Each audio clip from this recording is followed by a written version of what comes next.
우리 시간 제가 기도함으로 우리 로마서 강좌를 시작하도록 하겠습니다. 은혜로우신 아버지 하나님, 오늘 이 시간 우리가 하나님의 말씀인 로마서를 함께 묵상하고자 합니다. 우리들 가운데 찾아와 주시고 우리들의 마음속에 하나님의 말씀 들려주시옵소서. 그 말씀을 통해서 우리가 우리의 삶을 읽어나갈 수 있도록 인도해 주시고 하나님의 말씀을 깊이 깨닫는 것뿐만 아니라 그 말씀으로 우리의 삶이 달라지고 변화되고 능력의 또 제자로 살아갈 수 있도록 이끌어 주시옵소서. 우리 영신교회 모든 우리 성도들을 기억하시고 아버지 하나님 함께 이 로마서를 통해서 주님 안에 온전하게 세워지는 그때까지 우리가 이 로마서와 더불어 함께 신앙생활에 나갈 수 있도록 이끌어 주시고 인도하여 주옵소서. 아버지 하나님 앞에 모든 것을 의탁드리며 예수님 귀하신 이름으로 간절히 기도 올려옵나이다.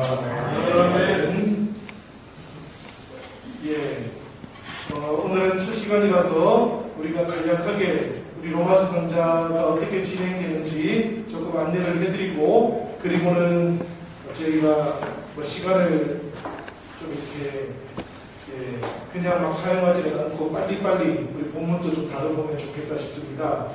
여러분들 받아보셨던 이언 바이블 로마서 학교 첫 번째로 이제 강좌 관련해가지고 조금 안내를 해드리면, 전체적으로 제가 12강좌가 진행될 예정입니다. 그런데 보시면은 우리가 1강부터 우리 10강까지는 로마서 1장부터 8장까지가 우리 함께 묵상하고 나눠볼 말씀으로 짜여져 있고요. 우리 11강좌, 12강좌는 로마서 9장부터 11장까지, 그리고 12장부터 또 우리 14장, 그리고 15장, 16장까지도 사실은 포함이 되어 있을 것 같은데, 두 번 우리 뒷부분에 있는 강좌들은 저희가 조금 전체적으로 우리가 한번 살펴보는 정도로만 이번에는 마칠 예정이에요. 우선 앞에서 보시면 오늘 우리가 로마서 1장을 우리가 같이 공부할 예정이고요. 전체적으로 로마서 개괄을 한번 하고, 그리고 나서 로마서 1장에 나오는 내용들도 살펴볼 예정입니다. 그리고 2장부터 3장, 4장, 5장, 6장, 7장, 8장은 로마서 안에서는 어느 한 장 한 장 빼놓을 수 없을 만큼 중요한 그런 말씀들이 쭉 나오고 있어서 이 실라부스에 나오는 것처럼 우리가 조금씩 촘촘하게 내용들을 살펴볼 예정입니다. 그리고 10장 이후에 10강 이후에 11강, 12강은 전체적으로 두 가지 테마로만 우리가 다뤄볼 예정인데요. 하나는 이스라엘에 대해서 우리가 다뤄볼 겁니다. 이스라엘에 대해서 다뤄보는 이유는 로마서를 읽어보시면 이해가 되십니다. 왜 여기에서 이스라엘이라고 하는 그 민족을 다루게 되는가 하는 것을 우리가 살펴볼 수 있을 것이고요. 그들의 과거와 로마서가 기록될 당시의 현재, 그리고 앞으로의 미래와 관련된 상황들을 우리가 살펴볼 겁니다. 그리고 12장부터 14장까지는 사실은 이게 로마서를 기록하는 아주 중요한 제 목적 중에 하나인데, 구원받은 성도들이 어떻게 살아가야 될 것인가 하는 말씀들이 자세하게 나와요. 그리고 15장에서는 보면 로마 교회 안에 있는 강한 자와 약한 자의 관계가 어떻게 세워져야 좋을 것인가 하는 말씀도 나옵니다. 우리가 보통 이제 로마서 2장부터 8장 정도까지는 중요한 내용으로 보지만, 제 짐작으로는 바울이라든지 로마 교회의 성도들은 오히려 이 14장, 15장 정도 부분을 더 중요하게 그렇게 생각했을 것 같아요. 왜냐하면 자기들의 문제였고 로마 교회 안에 있던 상황들을 반영하고 있었기 때문에 그렇습니다. 그러니까 성경을 보는 관점들이 좀 다른 것이죠. 우리는 조금 더 이방인들의 관점에서 복음이 어떻게 우리에게 구원을 주는 능력인가, 이것을 눈여겨봅니다. 그리고 그것이 우리에게 더 중요할 수 있고요. 그러나 로마 교회 사람들은 조금 다르게 보았다라는 것도 우리가 기억을 하면서 이 전체적인 로마서를 우리가 따라서 읽어가면 좋겠다 싶습니다. 대략 여기까지만 하겠습니다 하고, 조금 더 이제 부분적으로 필요한 내용들은 진행을 하는 중에 제가 설명을 해드리도록 하겠습니다. 한 장을 넘겨보시면 문제가 6가지 나와 있어요. 이 6가지 문제들은 우리가 수업을 진행하는 중에 관련된 내용들이 나오면 그때그때 우리가 한 번씩 풀어보도록 그렇게 할 겁니다. 이 문제들은 중요하다기보다는 내용을 전개시켜가는 과정에 우리가 한 번씩 기억하면 좋을 그런 말씀이라고 생각이 되고요. 오늘 우리가 먼저 로마서 1장을 다 같이 한번 읽어볼 겁니다. 읽어보고 난 다음에 다시 말씀의 내용들도 우리가 살펴보려고 그러는데요.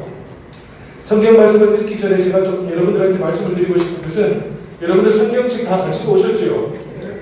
가지고 오셨는데 개역개정 성경으로 읽을 겁니다. 우리가 사용하는 개역개정으로 읽기는 할 거고요. 조금 무거우시더라도 혹시 가능하시면 다음번에 오실 때는 세번역 성경도 가지고 오시면 좋겠습니다.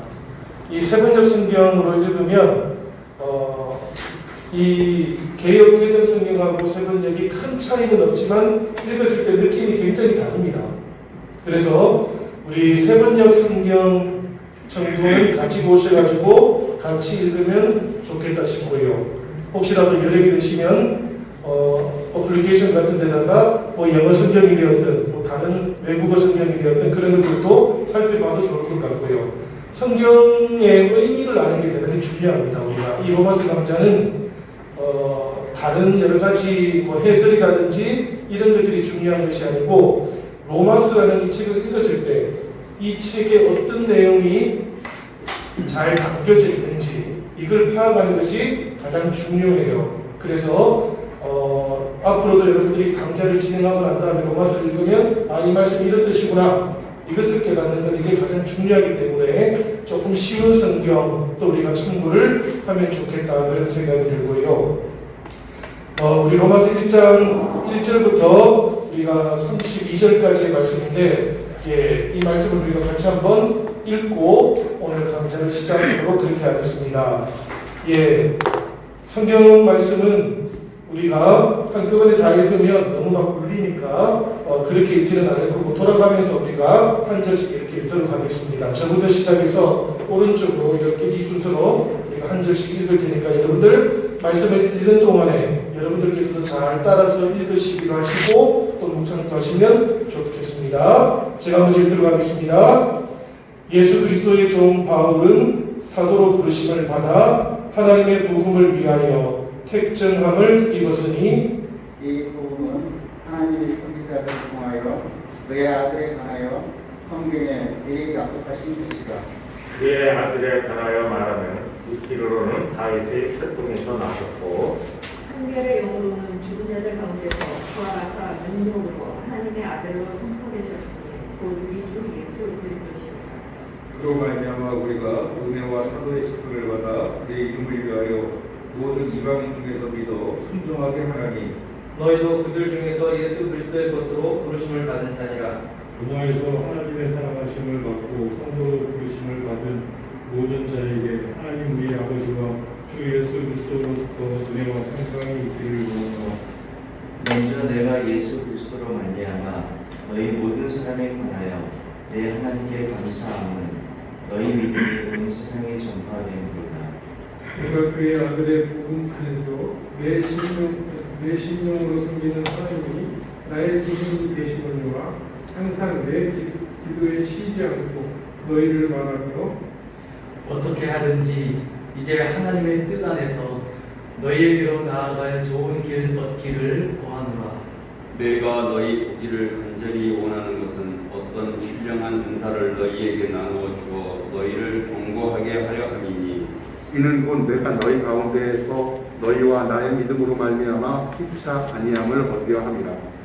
형제들아, 내가 여러 번 너희에게 가고자 한 것을 너희가 모르기를 원하지 아니하노니 이는 너희 중에서도 다른 이방인 중에서와 같이 열매를 맺게 하려 함이로되 지금까지 길이 막혔도다.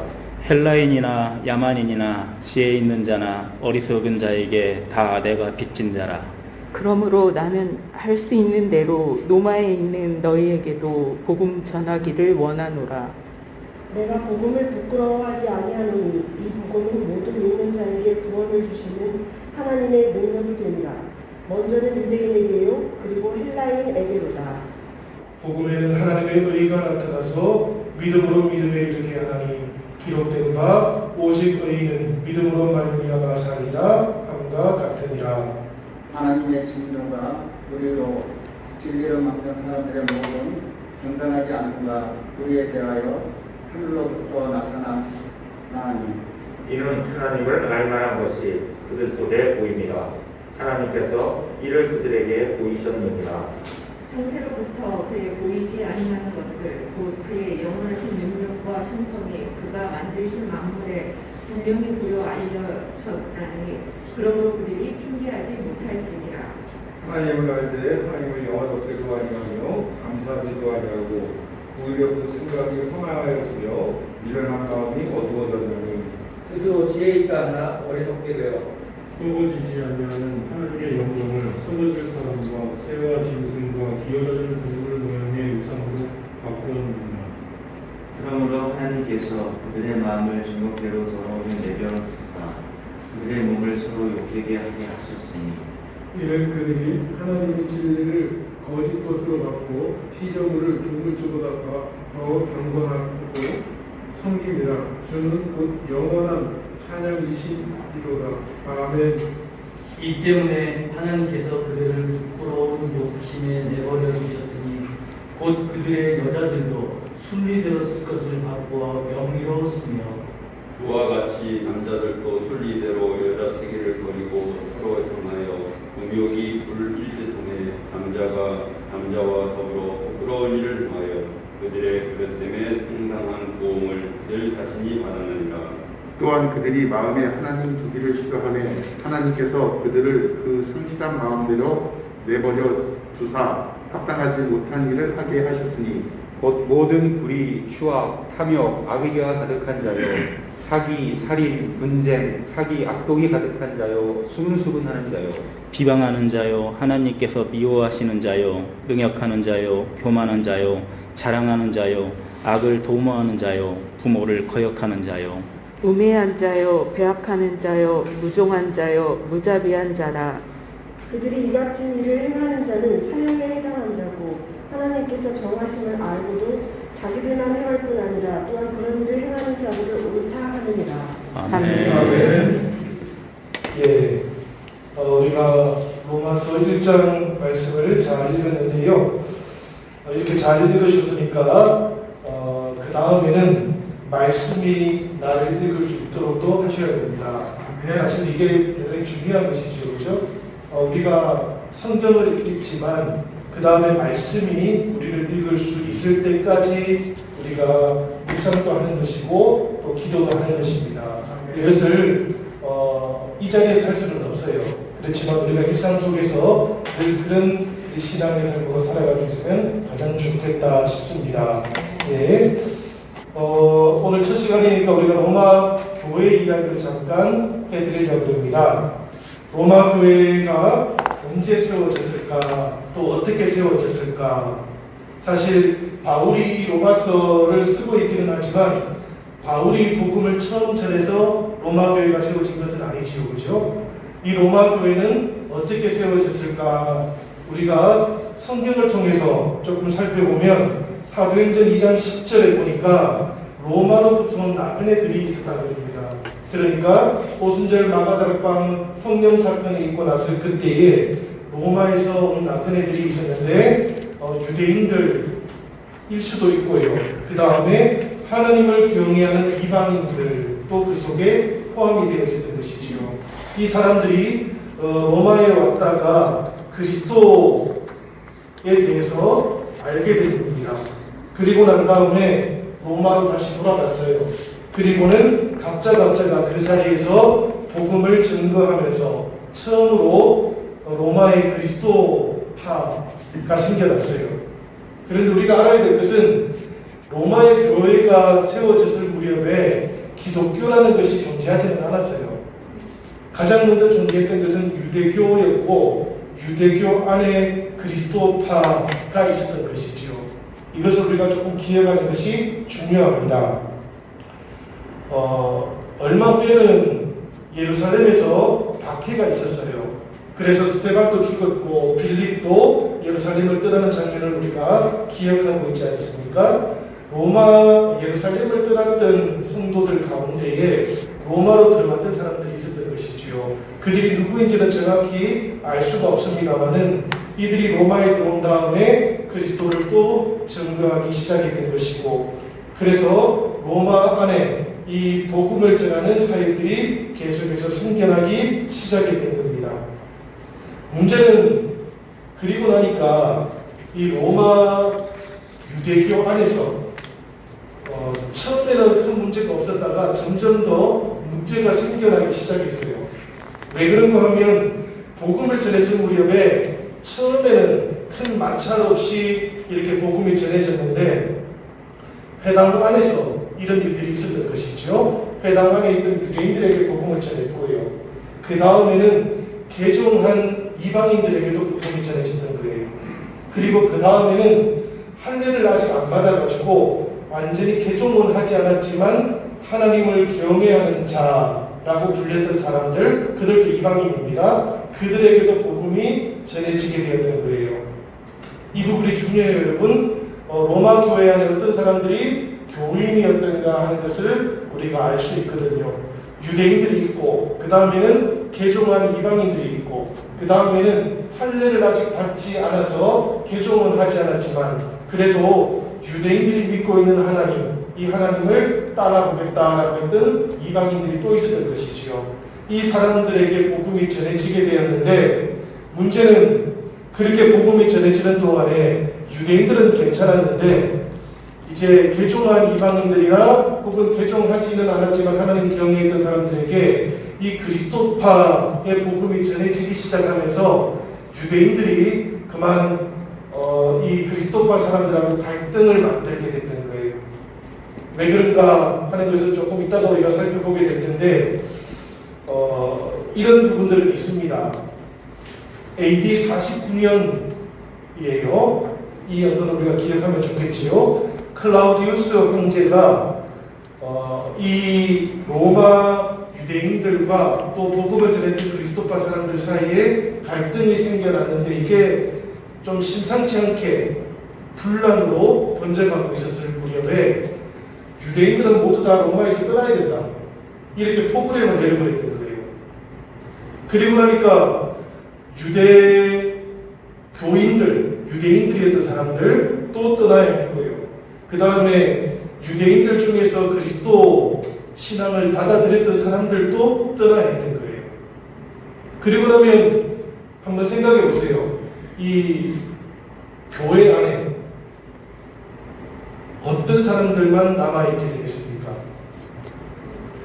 특징이 아주 분명해요. 이방인들만 남아있게 되는 거예요.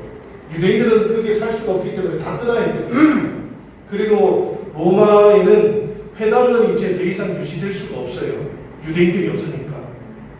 그리고 그 안에서 복음을 전했던 그리스도파 사람들은 회당에 있지를 못하는 거죠. 왜냐하면 이방인들이었으니까. 그러니까 이 이방인들은 각자가 자기들이 살아갔던 삶의 근거지들, 가정을 중심으로 해가지고 교회를 새롭게 세우기 시작했던 것이죠. 로마 안에 유대인들은 다 이방 지역으로 떠나가게 되고 이방인들 중에 그리스도인이 된 사람들만 남게 된 이유가 이 49년도에 있었던 유대인들의 추방령 때문이었다는 이야기입니다. 이건 사실은 사도 바울이 로마서를 쓰기도 훨씬 전의 일이에요. 대략 한 10년 정도 전에 있었던 일입니다. 사도 바울은 복음을 계속해서 1차, 2차, 3차 전도여행을 떠나면서 계속 전하고 있었지만 로마하고는 아직 밀접한 관계를 가지고 있지를 않았던 것이지요. 그러다가 바울이 로마에서 온 유대인들을 만나는 일이 있었어요. 그 사람들이 누구일까요? 그죠? 브리스길라와 아굴라라는 사람을 사도 바울이 3차 전도 여행 때 고린도에서 만나게 된 거예요. 이 고린도에서 브리스길라와 아굴라를 만나고 그리고는 같은 집에서 그들이 살았던 것이지요. 아래층 2층에서 함께 살게 되었던 거예요. 짐작이기는 하지만 당연히 브리스길라와 아굴라를 통해서 로마 지역에 있는 그리스도인들에 대한 소식을 듣게 된 겁니다. 그리고 사도 바울은 계속해서 이제 복음이 3차 전도 여행까지 해서 마치게 되니까 이 로마로 가보고 싶었던 거예요. 로마로 가보고 싶었던 이유가 아주 분명하게 있는 것이지요. 우리가 성경을 통해서 살펴보겠습니다만은 첫 번째는 바울은 로마를 통해 가지고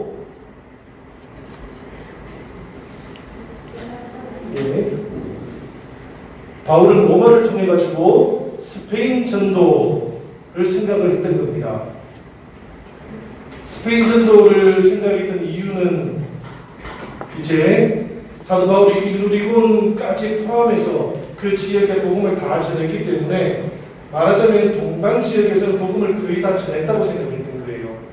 그러니까 이제는 서쪽 지역으로 복음을 전해야 되는데 사도 바울은 사실은 로마까지는 대략적으로 자신이 경험을 통해서 어느 정도 알 수 있다고 생각했지만 로마를 넘어서 더 서쪽으로까지 가면 복음을 전하는데 좀 어려움이 있겠다고 생각했던 겁니다.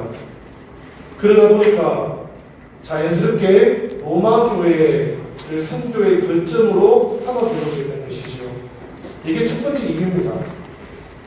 그리고 두 번째 이유가 있는데 그 두 번째 이유는 무엇인가 하면 대략 이제 한 49년도에 추방령이 있고 난 다음에 한 7년, 8년 정도 지나고 나서 클라우디우스 황제가 죽음을 맞이하게 돼요. 황제의 칙령은 죽음을 맞이하게 되면 무효화되죠, 거의. 그리고 난 다음에 네로 황제가 다시 부임을 하게 된 겁니다. 네로 황제가 부임한 다음에 유대인 추방령을 거두어 드렸어요. 그래서 로마로 다시 유대인들이 들어올 수 있는 겁니다. 그런데 여기서도 중요한 이유가 하나 있는데 뭔가 하면 네로 황제는 유대인들이 로마로 들어오는 것까지는 허락을 해줬지만 로마에서 공식적인 모임을 통해서 회합을 가지는 것은 여전히 금지를 시켰어요. 그러니까 이 로마로 돌아왔던 유대인들이 그 다음에 어떻게 있겠습니까? 그 중에는 유대인들도 있을 거 아닙니까? 그렇죠? 그들은 회당에서 잘 못 모이게 됐던 거예요. 문제가 좀 생겼던 것이지요. 두 번째는 이 회당에서 그전에는 활동을 했었던 그리스도인들이 있었어요. 유대인들 중에. 이 사람들은 회당에서 모임을 가지지 못하게 되니까 자연스럽게 이방인들이 로마에서 있던 방식을 그대로 따라가게 된 거예요. 그러니까 자기들이 살아갔던 삶의 근거지들, 가정을 통해 가지고 그곳에 교회를 세웠던 것이지요. 로마 교회가 처음에는 회당을 중심으로 세워졌다가 이 추방령에서 끝나고 돌아온 다음에 가정교회 중심으로 세워지게 되었다고 추정하는 이유가 여기에 있는 겁니다. 그러니까 로마 교회는 최소한 우리가 이렇게 살펴보면 57년 정도부터는 가정교회를 중심으로 해서 세워진 교회였다는 것을 우리가 확인할 수 있는 겁니다. 예, 대략 여기까지만 조금 말씀을 드리고요. 로마 교회의 구성원들은 아까 제가 말씀을 드렸어요. 그죠? 유대인 그리스도인들이 한 축에 있었다라는 것, 그 다음에 개종한 이방인들이 있었다라는 것, 그 다음에 개종은 하지 않았지만 그래도 하나님을 경외하는 사람들이 있었다라는 것. 이것은 우리가 꼭 기억하면 좋겠어요. 성경을 보다 보면 종종 여호와를 경외하는 사람들이라는 명칭이 실제로 나옵니다. 이 사람들이 그냥 우리도 여호와를 경외하지요, 그죠? 그러니까 일반적으로 여호와를 경외하는 사람들이다 이렇게 생각하면 우리가 성경을 잘못 믿는 거예요. 여호와를 경외하는 사람들이라는 특정 사람들이 있었다는 거예요. 개종을 하지 않았던 이방인들이 그 사람들이었다는 이야기예요. 이런 사람들이 있었고요. 예, 우리가 지금 이렇게 조금 보면서 이 로마 교회의 선교에 대해서 지금 살펴보고 있는데 대략 이제 그 네로 황제가 즉위한 다음에 이 유대인들도 돌아오고 이방인들도 그곳에서 이제 신앙생활을 하게 되니까 로마 교회 안에는 이럴 수 있을 것 같습니다. 어느 한 지역에는 가보면 이방인들하고 유대인들이 같이 예배를 드리지 않고 아예 처음부터 따로 모이는 교회가 있을 수 있어요. 또 어느 교회는 가보니까 돌아온 유대인들이 이방인들이 있는 교회에 흡수되는 경우들도 있는 것이지요. 문제는 유대인들이 이렇게 이방인 그리스도인들에게 흡수된 지역에서 생겨났던 겁니다. 추방되기 전까지는 당연히 회당을 중심으로 하다 보니까 로마 교회 안에서 강한 자는 누구였는가 하면 유대인들이었어요. 유대인 그리스도인들이 강한 사람들이었고 이방인들은 약한 사람들이었어요. 그런데 추방령이 있고 난 다음에는 이 강한 자와 약한 자의 위치가 완전히 달라졌던 겁니다. 로마에 오랫동안 머물고 있었던 이방인들은 계속해서 가정이나 일터를 중심으로 교회를 세워나가면서 제도를 구축을 했던 것이지요. 그러다 보니까 이방인들을 중심으로 했던 교회가 이 로마에 세워졌던 거예요. 추방에서 돌아왔던 유대인들이 교회에 나가서 함께 신앙생활을 해보려고 하니까 모든 것들이 이방인을 중심으로 한 교회였다는 것이지요. 그래서 유대인 그리스도인들은 조금 갈등을 가지기 시작했어요. 이 내용들이 어디에 나오는가 하면 로마서 14장에 나오는 겁니다. 그러니까 사실은 로마서 14장에 나오는 로마 교회 안에 있는 강한 자와 약한 자의 관계 문제가 사도 바울에게도 대단히 중요한 관심사였던 거예요. 왜 그런가 하면 사도 바울은 자신을 어떤 사도라고 부르지요? 이방인의 사도라고 그렇게 부르지 않습니까? 이 사도 바울은 주로 터키 지역이라든지 그리스 지역이기는 했지만 이방인들을 계속해서 만났던 거예요. 그리고 이방인들에게 복음이 어떻게 전거되는가 이걸 계속해서 가르쳤던 것이지요. 복음은 이런 거야 라고 이렇게 선포했던 겁니다. 그러니까 로마에 있는 이방인들이 관심 있기는 하지요, 당연히. 그런데 그 로마 교회는 놀랍게도 이방인들이 강한 자가 되었고 유대 출신의 그리스도인들은 약한 자로 있더라는 겁니다. 이 둘 사이의 갈등을 어떻게 복음 안에서 잘 해명해 줘야 될 것인가 하는 것, 이것도 대단히 중요한 과제였던 것이지요. 그래서 사도 바울이 이 로마서를 기록하게 되었던 거예요. 이 로마 교회 안에 있는 유대인들과 비유대인들, 그들 사이의 관계를 잘 회복하기 위해서 사도 바울은 심지어 이런 일도 하게 됩니다. 마케도니아 지역이라든지 아가야 지역에서 예루살렘에 있는 성도들, 그들이 지금 기근에 어려움을 겪고 있다는 소식을 들었을 때 연보를 다 모아지 않습니까? 그 연보를 로마로 가기 전에 예루살렘을 들러가지고 전달을 해주고 가야 되겠다라고도 생각이 된 거예요. 그렇게 생각했던 이유가 아주 분명하지요. 왜 그런가 하면 예루살렘 안에는 유대인들만 있는 겁니다, 지금. 그런데 그 유대인들에게 이 마케도니아 지역이라든지 아가야 지역에 있는 이방인 그리스도인들이 연보를 해가지고 유대 그리스도인들, 예루살렘에 있는 유대 그리스도인들을 도와준다면 이 관계가 좀 잘 해결될 수도 있겠다. 그리고 예루살렘에 있는 대제사장들이든지 서기관들이든지 이 사람들에게 핍박을 받고 있던 성도들이 로마에 있는 성도들에게 자신들의 근황을 알려주면서 이 마케도니아 아가야 지역에 있는 이방인 그리스도인들이 우리를 어떻게 도와주었던가 하는 것도 알려준다면 로마 교회 안에서 이 유대인들과 이방인 사이의 갈등이 해소될 수 있지도 않을까 이런 생각을 했던 것이지요. 사도 바울이 이렇게 로마서를 썼던 이유가 여기에 지금 나오고 있는 겁니다. 우리가 이렇게 세 가지 정도 기억을 하시면서 우리 본문의 말씀도 조금 따라가 보면 좋겠다 싶어요. 로마서를 썼던 이유 제가 다시 한번 정리를 해드립니다. 서쪽에 있는 지역을 선교하기 위한 것, 그 다음에 예루살렘에 머물고 있던 유대 그리스도인들에게 마케도니아 아가야 지역에 이방인들이 연보했던 것을 전달해 주는 것. 그런데 이것은 특별히 로마 교회 안에 있는 강한 자와 약한 자 사이의 갈등을 해소하기 위한 그런 장치가 됐다는 것. 이것을 우리가 기억하면 좋을 것 같아요. 이런 내용들은 전부 다 로마서 14장, 15장에 가야 나오는 이야기입니다. 그래서 이 부분들은 저희가 나중에 우리가 10번째, 11번째 정도 가서 다뤄보도록 그렇게 하고요. 오늘은 우리가 로마서 1장을 조금 더 살펴보도록 하지요.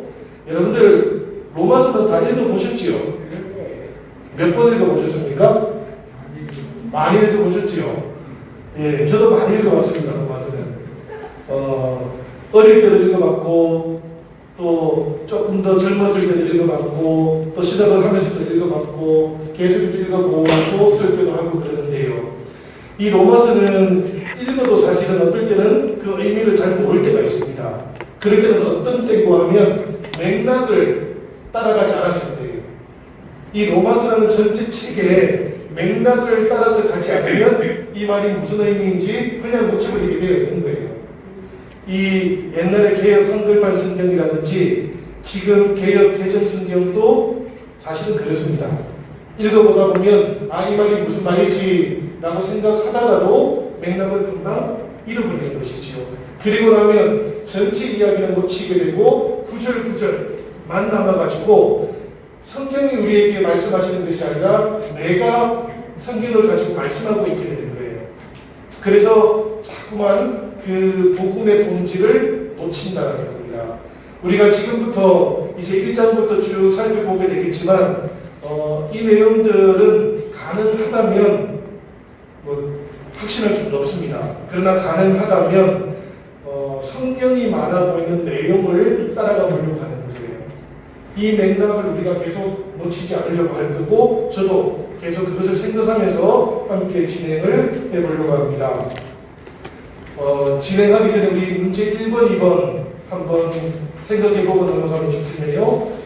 우리 문제 1번은 보니까 로마 교회의 복음 전파 어떻게 시작되었을까요? 이렇게 되어 있습니다. 그렇죠? 예. 로마 교회 복음 전파는 어떻게 시작되었죠? 예. 예. 그렇습니다. 일단 여러분들이 다들 알고 계시죠? 그죠? 오순절 나바다락방 사건하고 관련이 있어요. 그때 오순절 축제를 지키러 왔던 유대인들 중에서 그리스도께서 부활하시고 그리스도께서 성령으로 임하시고 그리고 그 성령의 사건을 경험했던 사람들 가운데 유대인들도 있었고 로마에서 왔던 이방인들도 있었던 것이지요. 그들이 복음을 전하기 시작했다라고 보는 것이 성경적인 답변입니다. 그 외에 여러 가지 다른 상황들도 있을 수 있습니다. 그러나 확인할 수가 없어요. 그리고 나중에 예루살렘에서 이제 박해가 시작되었을 때 이런 모를 전도자들이 로마로 함께 들어가게 되었을 것이다라는 것 정도가 우리가 확인할 수 있는 이 로마 교회의 출발점인 것이고요. 로마 교회 구성원들 우리가 크게 세 가지 정도 부류로 우리가 나누어 본다면 첫 번째는 누굴까요? 유대인들입니다. 그렇죠? 이 유대인들을 유대 그리스도인들, 디아스포라 유대인들 이렇게 부릅니다. 두 번째는 이방인인데 어떤 이방인일까요? 개종한 이방인. 그렇습니다. 개종한 이방인이에요.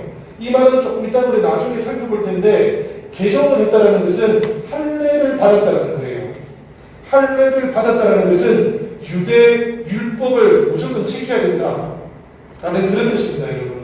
그러니까 이 개종을 한다는 것은 쉬운 일이 절대 아닌 거예요. 이방인이었지만 유대 사람들의 율법을 그대로 지키며 살겠다라고 결정한 사람들인 거예요. 그 사람들이 그리스도 신앙을 받아들였다는 것이죠. 그리고 세 번째는 보니까 하나님을 경외하는 자들, 아직까지 할례를 받지 않았지만 유대인들이 믿고 있는 저 하나님, 우리도 믿어보고 있다라고 생각했던 사람들이 그리스도 신앙도 받아들였다라는 그런 이야기입니다. 이것을 우리가 정리하시고, 우리 로마서 1장 1절부터 한번 살펴보도록 하시지요. 먼저는 1장 1절부터 6절까지 우리가 살펴보도록 할 텐데요. 성경들을 보시기를 바라고 1장 1절부터 6절까지 말씀을 한번 쭉 보시기를 바라요.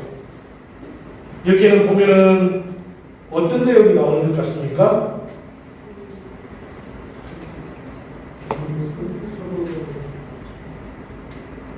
큰 눈으로 보셔야 돼요. 성경은. 구절구절도 중요하지만 큰 눈으로 보시면 로마서 1장 1절부터 6절까지는 바울에 대해서 소개하고 있는 거예요. 이게 대단히 중요합니다, 여러분. 우리가 다른 편지들, 사도 바울이 쓴 다른 편지들을 보면 첫 부분에 소개되고 있는 내용들이 아주 짧게 나오거든요. 그런데 로마서는 지금 보니까 이 첫 부분이 굉장히 길어요. 1절부터 6절까지 길게 나온다는 겁니다. 이유가 뭘까 생각을 해보면 로마 교회에다가 이 편지를 쓰고 있는 사람을 소개해야 되는 거예요. 예를 들면 고린도 교회 편지를 보내거나 뭐 골로새 지역의 편지를 보낼 때는 바울을 알잖아요, 사람들이. 길게 쓸 이유가 없는 거예요. 그런데 로마 교회에다가 편지를 보낼 때 바울은 자기가 누구인지 한 번도 전해주지 않았던 것이죠. 그러니까 자기가 어떤 사람인지를 알려줘야 되는데요. 그런데 여기서도 중요한 게 있습니다. 그게 뭐고 하면 사도 바울의 개인사를 알려주는 게 아니에요. 이 1절부터 6절까지는 보면 사도 바울에 대해서 알려주고 있지만 사도 바울을 알려주는 거예요. 사도직에 대한 걸 알려주고 있다라는 그런 이야기입니다. 그리고 사도직에 대해서 알려주니까 당연히 그 다음에 나오는 이야기는 뭔가 하면 사도가 전하고 있는 내용을 알려줘야 되는 것이죠. 사도가 전하는 내용이 뭡니까, 여러분? 예수 그리스도시지 않습니까? 복음이죠, 복음. 그러니까 지금 1절부터 6절까지는 보면 딱 한마디로 말하면 사도 바울이 어떻게 해서 사도직을 가지게 되었는가, 그리고 두 번째는 복음이 어떤 것인가, 이것을 알려주는 겁니다. 그래서 하나님의 복음을 위하여 택정함을 입었나니라고 이렇게 1절에서부터 시작하고 있는 것이지요. 이게 대단히 중요한 겁니다. 다른 곳에서는 이렇게 표현을 잘 안 하거든요. 하나님의 은혜와 평강이 여러분들과 함께하기를 기원합니다. 이게 바울이 편지를 보낼 때 시작하는 구절이에요. 그런데 지금 로마서는 전혀 그렇게 시작할 생각이 없는 거죠. 내가 사도직으로 부름을 받았습니다 라는 것을 설명하고 싶은 것이죠. 그리고 복음에 대해서 소개를 하고 있으니까 그 다음에 당연히 나오는 게 누구겠습니까? 예수 그리스도신데요. 2절에 보시면 여러분 2절 한번 읽어볼까요? 다 같이. 이 복음은 하나님이 선지자들을 통하여 그의 아들에 관하여 성경에 약속하신 것이다. 이 말씀을 보니까 여러분 복음인데 복음을 전하면서 2절에서 누구에 대해서? 그의 아들에 대해서. 이게 중요한 것이죠. 그죠? 그라는 건 당연히 하나님이십니다. 그죠? 그러니까 하나님의 아들에 관하여 설명하겠다라고 이렇게 말씀하고 있는 겁니다. 그리고 이렇게 아들에 관하여 설명하겠다라고 했으니까 그 다음에는 설명이 나와야 되지 않습니까? 3절과 4절은 이 아들에 대해서 설명하고 있는 거예요. 그죠? 3절에는 보니까 어떻습니까? 육신으로는 다윗의 혈통이다. 여기까지는 우리가 다 알아요. 그죠? 근데 4절에는 보니까 어떻습니까? 성결의 영으로는, 성령으로는, 그죠? 죽은 자들 가운데서 부활하사 능력으로 하나님의 아들로 선포되셨던 분, 예수 그리스도를 내가 전합니다. 이렇게 말씀하고 있는 거예요. 우리가 이 말씀들을 보면서 종종 생각들을 많이 해볼 필요가 있겠습니다. 조금 있다가 우리가 4절은 다시 한번 살펴볼 생각이고요. 이렇게 1절부터 시작해서 6절까지 내용이 사도 바울에 대한 설명이라면 7절은 여러분 뭐겠습니까? 7절을 같이 한번 읽어보도록 하시지요. 다 같이 읽겠습니다. 로마에서 하나님의 사랑하심을 받고 성도로 부르심을 받은 모든 자에게 하나님 우리 아버지와 주 예수 그리스도로부터 은혜와 평강이 있기를 원한다. 아멘. 보통은 편지가 이것부터 시작된다는 이야기입니다. 1절부터 6절은 아예 빠져있고요. 7절부터 시작된다라는 그런 이야기예요. 왜 그런가 하면 바울이 이미 찾아가서 복음을 전했던 거예요. 복음을 전하기 위해서 자기도 이미 소개했던 거예요. 그러니까 쓸 필요가 없었던 것이죠. 그런데 로마 교회에 보낼 때는 그렇지 않았다는 것이고, 그래서 이 받는 사람, 우리가 편지 쓰면 보내는 사람, 받는 사람 나오지 않습니까? 그죠? 7절에 받는 사람 이야기가 이제 나왔다는 이야기예요. 이 로마 성도들에게 하나님 아버지의 은혜와 평강이 함께하기를 기원합니다 라고 이렇게 말한 다음에 바울이 이제부터 자기 이야기를 조금 시작해야 되잖아요. 그 시작하는 이야기가 8절부터 17절까지 쭉 나오는데 8절에서 17절은 어떤 내용인가 하면 내가 로마에 가려고 여러 번 노력했습니다. 이 이야기가 나오는 겁니다. 지금 편지를 쓰고 있잖아요. 그렇죠? 편지를 쓰고 있다는 이야기는 어떤 의미가 있겠습니까? 하나는 내가 편지만 보내고 아직 못 갔어요 라는 이런 의미가 담겨져 있고요. 두 번째는 이 편지를 보냈으니까 이제 곧 방문할 거예요 라는 의미도 들어있는 거예요. 그런데 이렇게 아직까지 내가 찾아가지 못했는데 사실 그렇다고 해서 노력도 안 했던 건 아닙니다. 많이 노력했습니다. 제가 이런 이야기가 지금 8절부터 17절까지 계속해서 나오고 있다라는 그런 이야기입니다. 우리가 알고 있는 것처럼 바울이 여러 차례 로마를 방문하려고 했어요. 그리고 지금은 더욱더 이 편지를 쓰고 있는 지금은 하나님의 뜻 안에서 로마로 갈 좋은 길이 열리기를 기도도 하고 있는 것이지요. 이렇게 기도하면서 로마로 가려고 하는 이유가 어디에 있을까? 성경의 말씀을 통해서 살펴보니까 신령한 은사를 나누어 주어서 로마에 있는 성도들 견고하게 하려고 하는 것입니다. 우리 성경에 보니까 그렇게 나옵니다. 그죠? 신령한 은사를 함께 나누려고 한다. 이렇게 말씀해요. 이 신령한 은사가 무엇일까에 대해서는 여러 가지 설이 있을 수 있겠습니다만은 우리가 이걸 전체적으로 총괄해서 우리가 다뤄보면 좋을 것 같습니다. 예수 그리스도 그분을 바울이 만났던 것 아닙니까? 그렇죠? 만나고 나니까 하나님의 은혜가 어떤 것인지를 알게 된 것이지요. 바울은 지금 자신이 받았던 그 은혜를 나누고 싶은 거예요. 여기서 우리가 중요하게 깨달아야 될 것은 은혜라는 게 이런 거라는 겁니다. 은혜는 내가 만났으니까, 내가 느꼈으니까 이걸로 오케이 이런 게 아니라는 거예요. 은혜라는 것은 받고 나면 혼자 가지고 있을 수 없는 것이다 라는 뜻이 담겨져 있어요. 바울도 이 성령의 은사를 받았고 그리고 지금 나누고 싶어 한다라는 그런 뜻입니다. 그렇게 하는 이유는 보니까 견고해지려고 하는 거예요. 서로. 우리 12절의 말씀을 우리 같이 한 번 더 읽어보면 좋겠습니다. 우리 1장 12절에 나오는 말씀 다 같이 한번 읽어보도록 하지요. 이는 곧 내가 너희 가운데에서 너희와 나의 믿음으로 말미암아 피차 아니함을 얻으려 함이라. 아멘.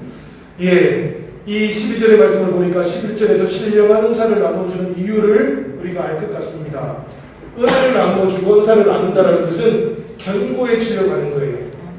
은혜를 주는 사람만 견고한 것이 아니고 은혜를 받는 사람도 함께 서로 하나님 안에서 안위를 경험하고자 하는 것이다.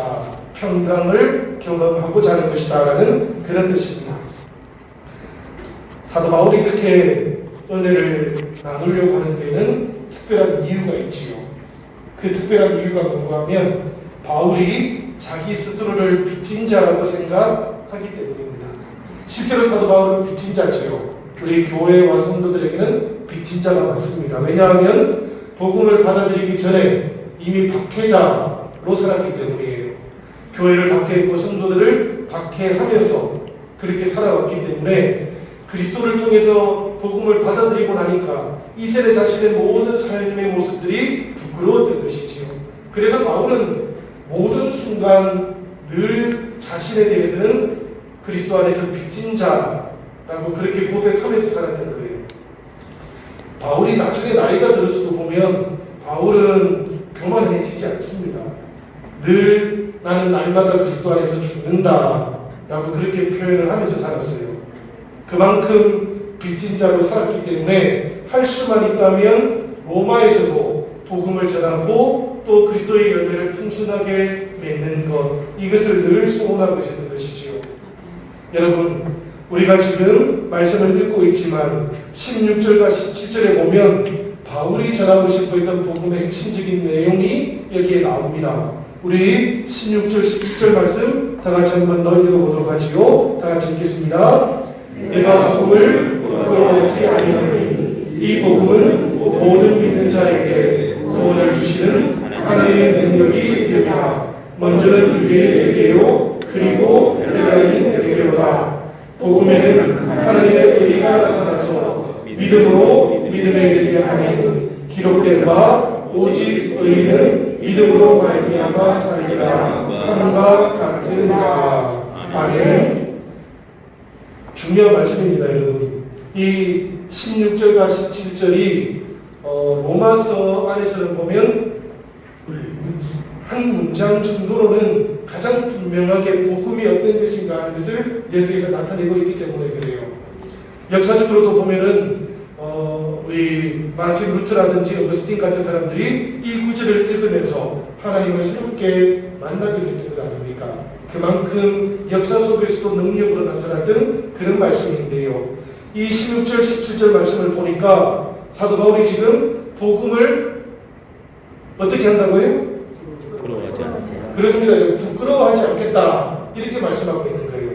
부끄러워하지 않는다라는 말씀은 헬라어상으로는 이중부정 언어랍니다.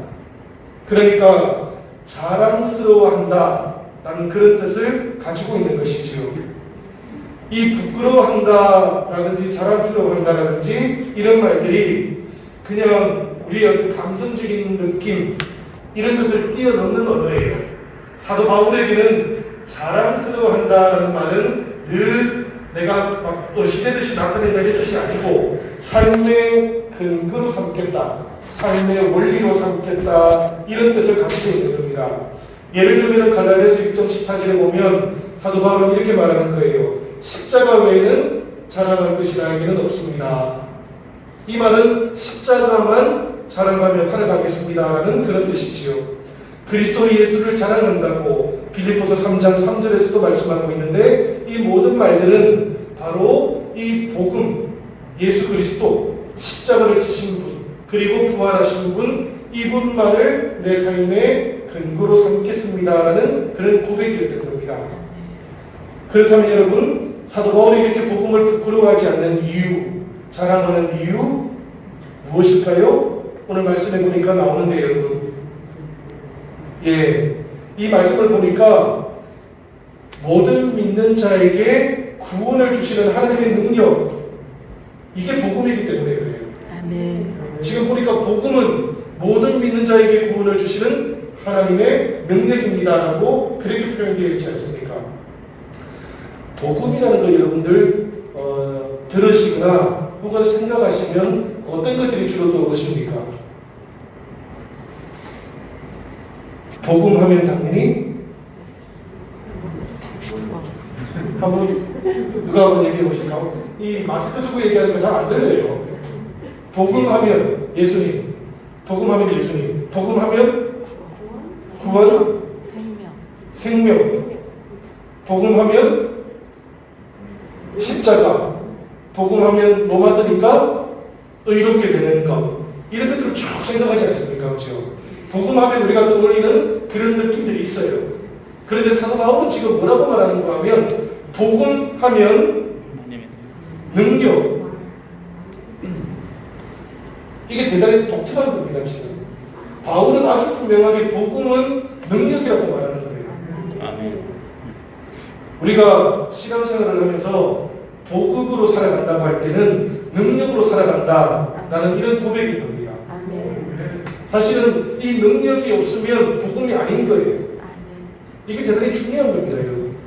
우리가 말씀을 보다 보면 복음과 복음 아닌 것, 이런 것들을 구별해야 될 때가 있는데 사도 바울은 아주 분명하게 우리에게 구원을 가져다 주는 능력, 이것이 복음이다라고 그렇게 말하고 있는 것이죠. 그래서 복음은 구원을 가져다 주는 모든 사람들에게는 하나님의 능력으로 체험이 됩니다라고 그렇게 말하고 있는 거예요. 우리가 신앙생활을 하는 동안에 우리가 이 능력을 체험하지 못하면, 제가 무슨 능력주의자가 아닙니다, 여러분. 그런 의미가 아니에요. 복음이 애초에 그렇게 소개되어 있다는 겁니다. 구원을 경험하는 사람들에게는 하나님의 능력으로만 체험된다는 이야기예요. 이게 굉장히 중요한 핵심일 수 있습니다. 율법으로 의롭게 되려가는 태도를 유대인들이 가지고 있었지 않습니까?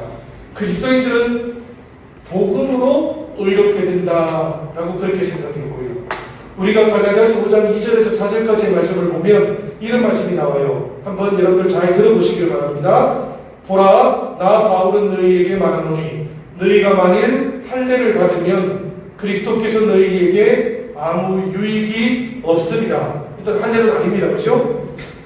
내가 할례를 받는 각 사람에게 다시 증언하노니 그는 율법 전체를 행할 의무를 가진 자라. 그러니까 할례를 받고 의롭게 되려고 한다면 율법 모든 것들을 다 지켜야 된다는, 그냥 지킬 뿐만 아니라 그것을 통해서 의로움에 도달할 수 있어야 된다는 그런 뜻이에요. 율법 안에서 의롭다함을 얻으려는 너희는 그래서 그리스도에게서 끊어지고 은혜에서도 떨어지는 자가 될 것이다 라고 그렇게 말씀합니다. 율법으로 의롭게 되려고 했던 유대인들을 바라보면서 바울이 이렇게 선포했다는 이야기예요. 그렇다면 여러분, 복음으로는 어떻게 의롭게 될 수 있겠습니까? 우리가 말씀을 보면 갈라디아서 5장 6절에 보니까 사랑으로 역사하는 믿음이 있을 때에만 우리가 하나님 안에서 의롭게 될 수 있다라고 그렇게 말씀하고 있거든요. 사랑으로 역사하는 믿음, 이게 그냥 믿음입니다. 믿음이라는 것은 곧 역사하는 능력을 가지고 있는 거예요. 그 역사하는 능력이 뭔가 하면 사랑이라는 이야기입니다. 그러니까 아주 분명하게 사도 바울은 믿음이라는 것은 능력을 가지고 있는 이야기다라고 그렇게 말하고 있는 것이고, 이 능력이라는 것이 우리들에게는 하나님의 능력으로 체험되는 것이고, 하나님의 능력은 우리에게 구원을 가져다 준다라는 그런 뜻인 것이지요. 고린도전서에서는, 조금 전까지는 갈라디아서 얘기해요. 이 고린도전서에서는 율법 대신에 헬라의 지혜가 등장했습니다. 그렇죠? 헬라 사람들, 그리스 사람들은 지혜가 중요하니까. 그런데 이 지혜와 복음과 관련해서도 사도 바울은 아주 분명하게 구분점이 있는데, 그게 뭔가 하면 능력이라고 그렇게 만든 거예요. 헬라의 지혜가 아름답기도 하고 그럴듯하게 보이기도 했지만, 그럼에도 불구하고 이 지혜는 하나님께 도달하는 데 있어서는 공로이기 때문입니다. 하나님으로부터 오는 지혜가 아니고 사람으로부터 나왔던 지혜였기 때문에 그런 것이지요. 거기에 비해서 십자가의 복음은 어떻습니까, 여러분? 사도 바울은 분명하게 말하기를 이 십자가의 복음이야말로 구원을 얻는 사람들에게는 하나님의 능력입니다라고 그렇게 표현했던 것이죠. 바울이 복음을 이렇게 하나님의 능력이라고 1장 16절에서 표현을 하고 있지만, 이것이 능력이라는 말이 처음 등장하는 건 아니에요. 여러분, 1장 16절 이전에 능력이라는 말이 이미 한번 로마서에는 등장했었어요. 한번 찾아보세요. 그게 어디에 있는지. 능력이라는 말이 어디에 나오고 있을까요? 4절. 알았어. 능력으로. 그죠? 능력으로. 제가 아까 4절 말씀드리면서 조금 이따 한 번 더 다루겠다고 했죠. 그죠? 이 4절에는 보면 능력으로라는 말이 나오는데, 이게 어떤 상황인가 하면 예수님께서 십자가에 달리시고 죽음을 맞이했을 때의 상황입니다. 십자가에 달리신 주님께서는 죽음을 맞이하신 거예요. 그런데 주님께서 어떻게 부활하셨을까요?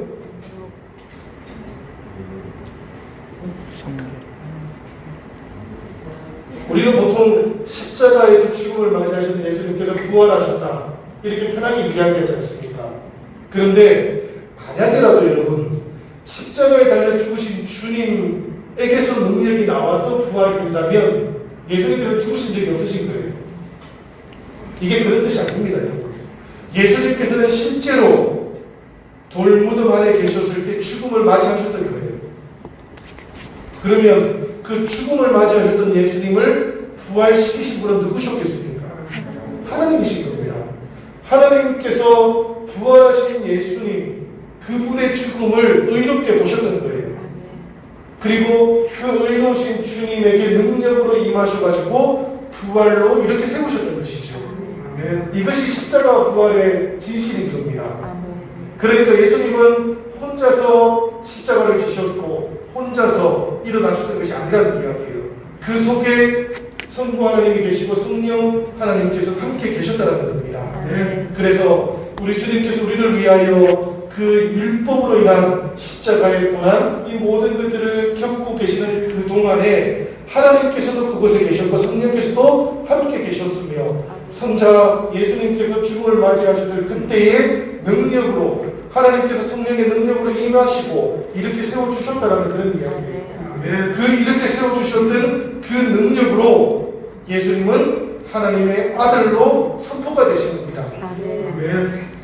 이것이 대단히 중요해요, 여러분. 부활의 주님을 만나고 부활의 주님을 통해서 성령을 만났던 사람들은 모두가 다 이 경험을 했던 겁니다. 그래서 우리들도 예수 그리스도 그분을 우리의 주님으로 고백한다면 바로 이 십자가와 부활의 신비를 우리가 믿고 고백하는 것이지요.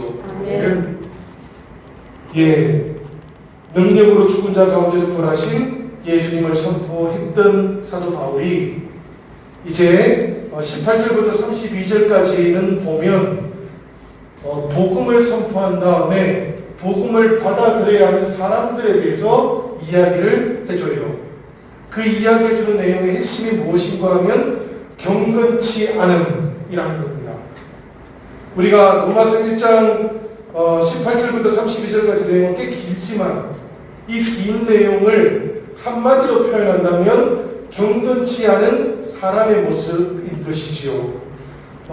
우리가 이것을 이렇게 표현하면 좋을 것 같습니다. 경건치 않다라는 것, 이것은 사람들과 하나님 사이의 관계를 말하는 것이에요. 사람이 저지른 관계의 왜곡, 이것을 경건치 않음이라고 표현하는 것이고요. 이 경건치 않음으로부터 나오는 결과가 있습니다, 여러분. 이 결과가 뭔가 하면 불의함인 거예요. 그래서 우리가 말씀을 보면 하나님의 진노가 불의로 진리를 막는 사람들의 모든 경건하지 않음과 불의에 대하여 하늘로부터 나타나니 18절에 이렇게 되어 있죠, 여러분. 18절 말씀 한번 다시 한번 보시길 바래요. 하나님의 진노가 나타나는 겁니다. 누구에게 나타나는가 하면 불의로 진리를 막는 사람들의 모든 경건하지 않음과 불의에 대하여 나타난다. 이렇게 말씀하고 있어요. 이렇게 사람들이 하나님에 대해서 불의함으로 자신들의 모습을 나타내고 있을 때에 그들의 모습 속에 무엇이 등장했는가 하면 하나님을 하나님으로 인정하지 않는 겁니다. 21절 말씀 한번 보시지요. 우리 21절 말씀 다 같이 한번 읽어보도록 하겠습니다. 다 같이 읽습니다. 하나님을 알 때 하나님을 영화롭게도 아니하며 감사하지도 아니하고 오히려 그 생각이 음함하여 지며 미련한 마음이 어두워졌나니. 이 말씀을 보시면 여러분, 이 말씀 속에는 아주 분명하게 창조물 속에 하나님을 깨달을 만한 그런 흔적들, 그런 표시들이 주어져 있어서 사람들은 누구나 알 것 없이 하나님을 알 수 있는데, 그런데도 불구하고 사람들이 이 창조주 하나님을 마음으로 받아들이지도 않고 인정하지도 않는다라고 그렇게 말씀하고 있는 것이지요. 영원하신 하나님의 능력과 하나님의 신성이라는 것이 이 창조물을 통해서 사실은 나타나고 있는데도 불구하고 사람들은 받아들이지 않는다는 겁니다. 이것이 오늘 이 시대에도 통용되는 말씀일까 조금 궁금하기는 해요. 가톨릭과 개신교는 여기에서 아주 분명하게 차이가 나거든요. 가톨릭에서는 지금도 여전히 하나님의 신성이 나타나고 있고 사람들은 그것을 알아볼 수 있다라고 말합니다. 개신교는 다르게 이야기해요. 이 세상 속에 하나님의 능력과 신성이 나타나고 있는 것은 맞지만 범죄한 사람은 그 하나님의 신성과 능력을 알아볼 수가 없다고 얘기해요. 여기에서 차이가 납니다. 이것 때문에 우리가 보통 알고 있는 연호 같은 교리들도 가톨릭에서는 받아들여지지만 개신교에서는 안 받아들여지는 겁니다. 사람은 스스로의 능력으로는 하나님께 나아갈 수 없다고 그렇게 믿기 때문이에요, 개신교는. 오늘 이 말씀 속에서도 보면 사람들은 하나님의 창조의 능력을 통해서 그 거룩한 영광과 신성이 이 세상 속에 있다는 것을 알고 있지만, 그러나 이 불의하게 된 그 경건치 않음을 통해서 받아들이지 않는다고 보는 겁니다. 이것이 개신교와 가톨릭의 중요한 차이이기도 하고요. 여기서 한 걸음 더 나아가서 보면 창조주 하나님의 고유한 능력, 썩지 않은 영광을 사람들은 받아들이지 않을 뿐만 아니라 어떻게 변질시켜 놓는가 하면 우상으로 바꾸어 놓기도 한다고 말하고 있지요.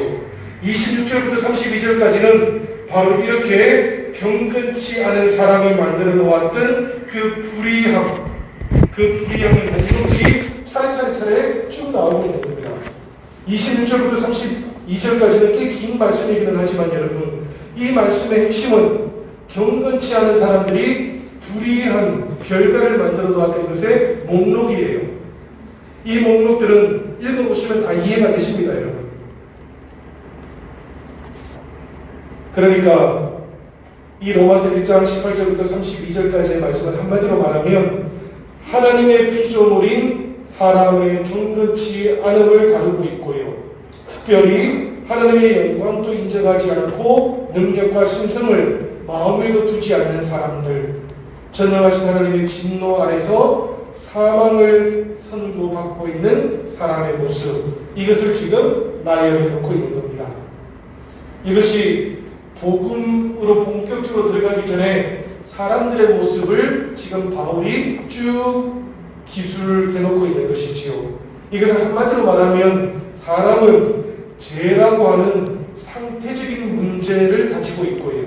또 동시에 진노의 심판이라고 하는 결과적인 문제도 가지고 있는 존재라고 그렇게 표현하고 있는 겁니다. 우리 로마서 1장의 말씀이 이렇게 시작되고 있는데요. 여러분, 문제를 통해서 한 번 더 살펴보도록 하지요. 우리 3번부터 우리 6번까지 말씀인데 한번 보도록 하시겠습니다. 우리 로마서 1장 16절, 17절 말씀이에요.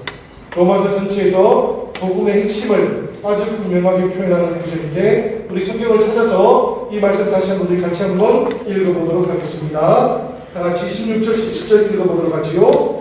내가 복음을 부끄러워하지 아니하노니 이 복음은 모든 믿는 자에게 구원을 주시는 하나님의 능력이 되리라. 먼저는 유대인에게요 그리고 헬라인에게로다. 복음에는 하나님의 의가 나타나서 믿음으로 믿음에 이르게 하니 기록된 바 오직 의인은 믿음으로 말미암아 살리라 함과 같으니라. 아멘.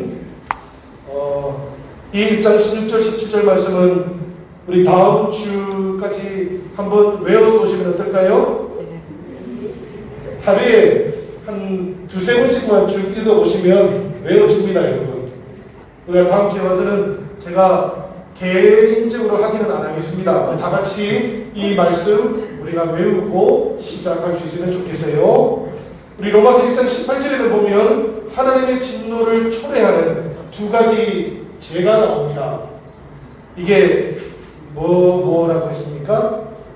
경건치 않음과 불의함. 그렇습니다. 경건치 않음과 불의함이라고 했어요. 경건치 않음이 뿌리가 되는 것이고요. 그 뿌리의 결과로 나오는 것이 불의함이다 그랬습니다. 그러니까 이 불의함의 여러 가지 내용들은 그 뒤에 보면 우리가 쭉 이어져서 나오지요. 28절부터 32절까지의 내용들을 살펴보시면 될 것 같습니다. 5번도 한번 보시죠, 여러분. 하나님의 흔적과 이것을 알아볼 수 있는 사람의 이해력, 감지력에도 불구하고 사람이 창조주를 찾지 않고 불경건해지는 이유를 성경은 무엇이라고 말씀하고 있습니까? 21절부터 23절까지의 말씀을 통해서 우리가 보면 되는데요. 이걸 누가 한번 대답을 해보시겠습니까? 이거 딱 한마디로 말하기가 쉽지는 않지요. 그래도 누가 한번 표현을 해보면 어떻게 표현해보면 좋을 것 같습니까? 하나님을 영화롭게 하지 않고 감사하지 않고 어리석게 된. 네, 어리석게 되는 것. 이 중에서 보면 특별히 생각이 허망해지고 미련한 마음이 어두워지는 것. 뭐 이렇게도 표현할 수 있겠고요. 또 스스로 지혜 있다고 하나 어리석게 된 것. 이것도 맞을 것 같고요. 그 다음에 하나님의 영광은 받아들이지 않고 대신에 우상을 마음속에 새겨놓는 것, 이런 것들도 되겠습니다. 우리가 한번 21절부터 23절까지 말씀을 잘 생각해 보시면 되겠네요. 우리 6번 마지막으로 한번 살펴보도록 하지요. 마음에 하나님 두기를 싫어하여 사람은 그 상실된 마음으로 살게 되었다고 합니다. 창조주를 상실한 사람의 불의한 모습 성경이 어떻게 표현하고 있습니까? 26절부터 32절까지인데 우리 돌아가면서 우리 한번 말씀들을 해보면 좋겠네요. 26절부터 한번 보시면서 우리 박대전 장로님부터 우리 한 개씩 쭉 찾아보시죠. 그들을 부끄러운 욕심에 내버려 주셨다. 네, 부끄러운 욕심에 내버려 두셨다. 그 말씀의 뜻 가운데는 보니까 여자들도 순리대로 쓸 것을 받고 영리로 쓰는 것, 남자들도 순리대로 여자 스킬을 부리는 것, 그리고 남자가 더불어 부끄러운 일을 행하는 것, 이런 것들이 하나님 보시기에 악한 것이다라고 그렇게 분명하게 말씀하고 있지요. 그 다음에는 또 어떤 게 있을까요? 이변호님? 분명하지 못한 일에서도 불이 추락하는 것은 악을. 네. 보니까 부끄러운 일을 행하고 그럴 때는 그 세상과 도움을 그들이 받고 또 마음에 하나님 두기를 싫어하는 것. 그래서 상실한 마음대로 내버려 두셨기 때문에 불의함이 나타났던 것이다. 그렇죠? 자, 29절에는 이 불의함의 구체적인 내용들도 나오는데요. 추악함과 탐욕과 악의가 가득한 사람들, 시기, 살인, 분쟁, 사기, 악독이 가득하고 순수한 사람들. 29절에 보니까 여러 가지 문구들이 쭉 나옵니다. 그렇죠? 사람들 안에 이런 것들이 있다는 이야기입니다. 누군가에게는 있고 누군가에는 없고 이런 것이 아니고 사람들에게는 누구에게든지 이런 불의함의 능력들이 있다라는 그런 이야기예요. 유대인이든지 헬라인이든지 다 있다라는 그런 이야기입니다. 30절 비방하는 자, 하나님의 분을 미워하는 자, 공격하는 자, 교만하는 자, 사랑하는 자, 악을 도모하는 자, 부모를 가르치는 자. 30절에는 보니까 또 여러 가지 문구들이 함께 나오고 있지요. 계속해서 우리 한번 보도록 하죠. 31절. 공개하는 자, 계약하는 자, 무정하는 자, 무죄를. 그렇습니다. 31절까지 보니까 이런 일을 행하는 사람들, 이 사람들이 모두가 다 불의한 사람들이고 구약 성경의 말씀들에 따르면 때때로 사형에 해당되는 그런 불의함이기도 했다라는 말씀이지요. 그럼에도 불구하고 자기들도 행하고 이런 일을 행하는 사람들을 옳다고 하는 사람들이 있다라고 아주 분명하게 말씀하고 있는 것입니다. 여러분, 오늘 우리가 로마서 1장의 말씀 우리가 이렇게 살펴봅니다. 저희가 로마서 1장 그리고 2장까지도 아마 이렇게 우리가 전개가 될 것 같습니다만은 우리가 내용들을 쭉 살펴보고 맥락을 쫓아가면서 내용이 전체적으로 우리가 바울에 대한 소개가 있고요. 첫 번째, 두 번째는 편지를 받는 로마 성도들에 대한 인사가 있을 거예요. 그 다음 세 번째는 보니까 복음이 어떤 것인가 하는 것이 분명하게 나오고 있고, 그 다음에는 복음을 받아야 되는 사람들은 어떤 모습인가 하는 것이 1장에 나오고 있다는 것을 기억하시면 좋을 것 같습니다. 이렇게 맥락을 따라서 로마서를 계속해서 읽어나가도록 그렇게 하시지요. 여러분 혹시 궁금하신 것 있을까요? 1장에서?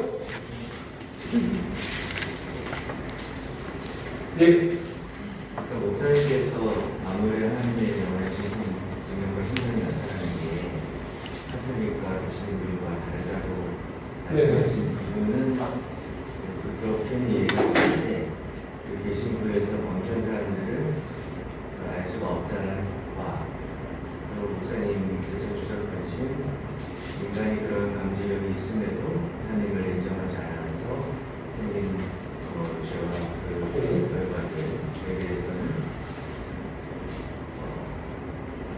그 연결이 제가 생각할 때는 우리가 이제 예수님을 알지 못하는 예수님을 알기 이전 세대들에서도 하나님의 신성이 만물 중에 다 나타나 있기 때문에 인간이 핑계하지 못한다 그렇게 생각하고 있었는데요.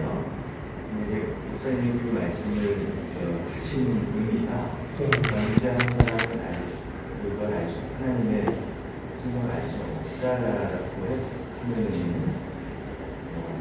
하나님의 능력으로 우리가 은혜로 믿음을 얻어서 알 수 있다고 하시는 말씀이신지 말이 좀 표현이 무슨 얘기인지 알겠습니다. 그 사람 일단은 분명한 것은 하나님께서 이 창조 세계 안에 하나님의 신성과 능력을 나타내신 것은 그냥 분명한 사실이에요. 그거는 개신교나 가톨릭 상관없이 교리하고 상관없이 하나님의 일이신 거예요.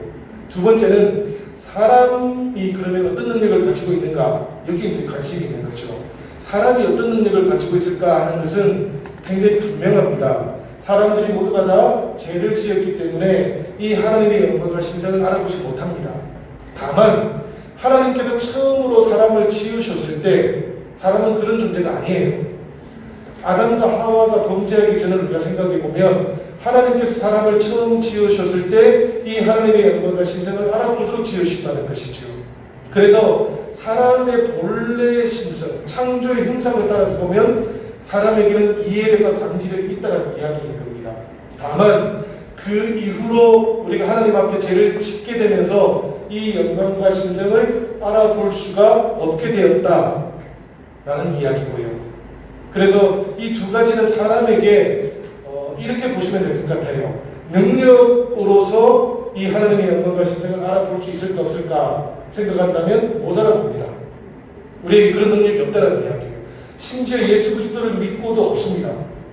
예수 그리스도를 믿는다고 해서 우리의 본성적인 능력이 새롭게 완전히 회복되어지는 일이 나타나는 건 아니에요.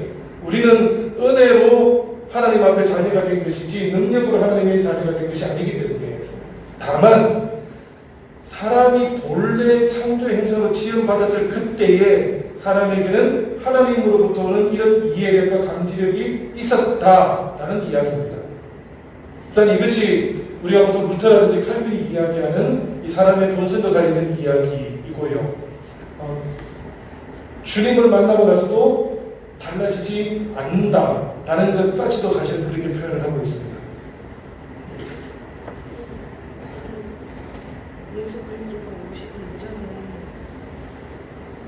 그러니까 복음을 알지 못하는 전달받지 못하는 모든 세대들에게도 하나님을 알아볼 수 있는 일은 가능하지 않을까. 예, 저는 그렇다고 봅니다. 하나님을 알아볼 수 있는 능력이 없었을 거라고 봅니다. 그러니까 이제 그리고 나면 여러 가지 거기서부터 생겨나는 문제들이 있겠지요, 사실은. 그죠? 그러면은 예컨대 심판을 받는 건 불의하지 않냐라는 그런 이야기들도 나올 수가 있겠고 그렇습니다만은 1차적으로 우리가 사람이 하나님을 알아볼 수 있을까? 하나님의 신성이나 영광을 알아볼 수 있을까라고 했을 때 근본적으로 저는 알아보기 어렵다고 봅니다. 불가능하다고 봅니다.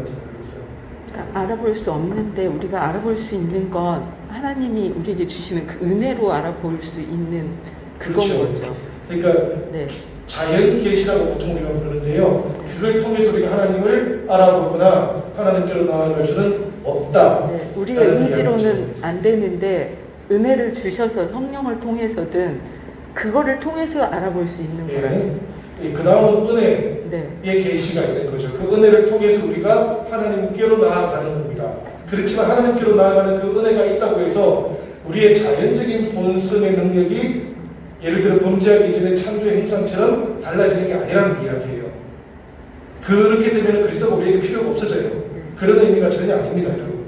우리는 그리스도 때문에 구원을 받는 것이고 그리스도 때문에 하나님의 자녀가 되는 것이지 우리의 자연적인 본성이 그리스도 때문에 달라져가지고 그 다음부터는 그리스도가 없어도 하나님께로 나아갈 수 있고 이런 존재가 되는 건 아니라는 이야기입니다. 그 은혜라는 말의 의미는 이렇게 사용된다는 이야기예요. 새로운 피조물하고 같은 이야기인가요? 당연히 그게 새로운 피조물이죠.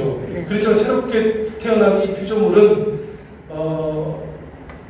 우리가 육신으로 범죄하기 이전에 아담, 하와처럼 되는 건 아니라는 이야기입니다. 그거는 다스려지는 영역이 달라요. 자연세계에 다스려지는 영역이 아니라 우리 로마서 보면 계속 나오는데 은혜의 다스림 안에 있게 되는 존재들을 말하는 겁니다.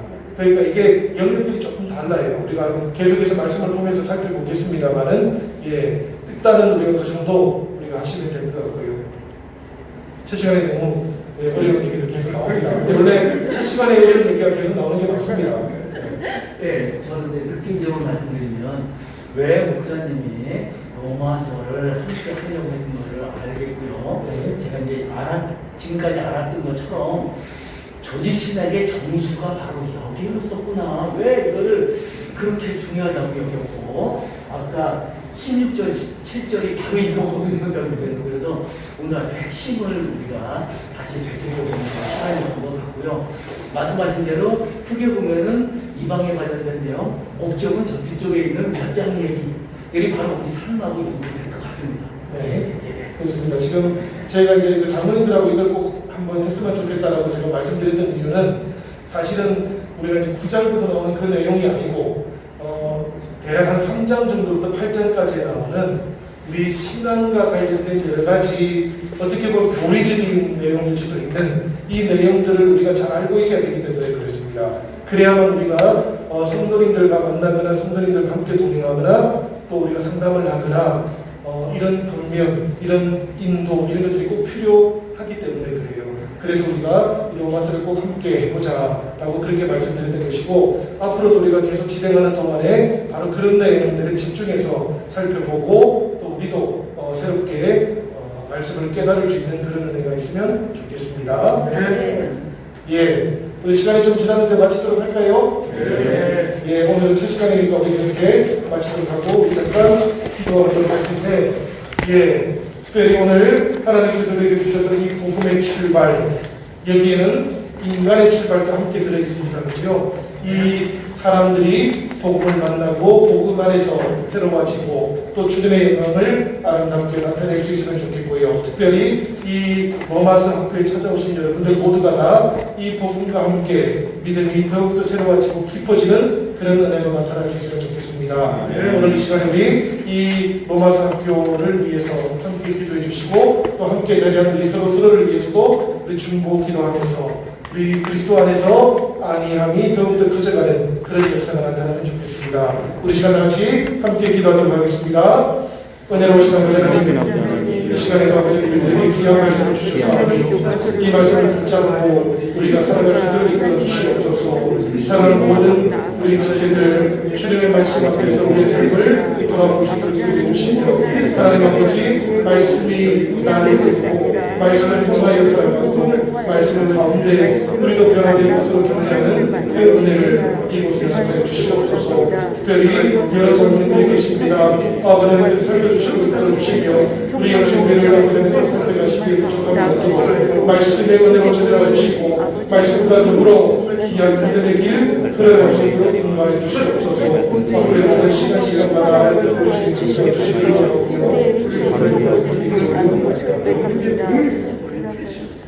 은혜로우신 아버지 하나님, 오늘 우리들에게 로마서의 말씀을 주셔사오니 이 말씀 붙잡고 한 주간을 살아가게 하시고 이 말씀과 더불어 다시 신앙의 깊은 경지로 나아갈 수 있도록 하나님 우리들 모두에게 은혜를 허락하여 주옵소서. 그 은혜와 더불어 살아가는 귀하고 복된 우리 로마서 강좌의 모든 우리 또 수강생들 될 수 있도록 이끌어 주시고 역사하여 주시옵소서. 우리 주님께 모든 은혜를 드리며 예수님 귀하신 이름으로 간절히 기도 올려옵나이다.